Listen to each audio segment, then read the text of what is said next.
ফজলুর রহমান এই 6 জন আলেম মিলা নতুন করে নবীজির নির্দেশিত জায়গায় যে মাদ্রাসা প্রতিষ্ঠা করেছিলেন সেটার নাম দেওবন্দ মাদ্রাসা।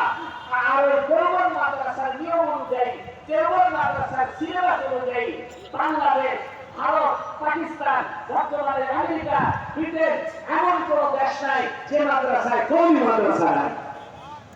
আপনাদের নওগাঁ জেলা দপ্তরিপাড়া মাদ্রাসা, বিভিন্ন জায়গায় মাদ্রাসা, বগুড়া জামি মাদ্রাসা, কারবালা মাদ্রাসা, ঢাকার লালবাগ মাদ্রাসা, চট্টগ্রামের হাটালে মাদ্রাসা, পটিয়া মাদ্রাসা, জিরি মাদ্রাসা, বাবুনগর মাদ্রাসা, যত মাদ্রাসা দেখছেন, যে মাদ্রাসার ছেলেরা দাঁড়িয়ে থাকে না, যে মাদ্রাসার ছেলেরা চাকরির নিচে জামা পড়ে না, যে মাদ্রাসার ছেলেরা শেষ রাত্রে উঠা আল্লাহ আল্লাহ করে হাফেজ তৈরি হয়, আলেম তৈরি হয়, সেই মাদ্রাসা হলো কওমি মাদ্রাসা।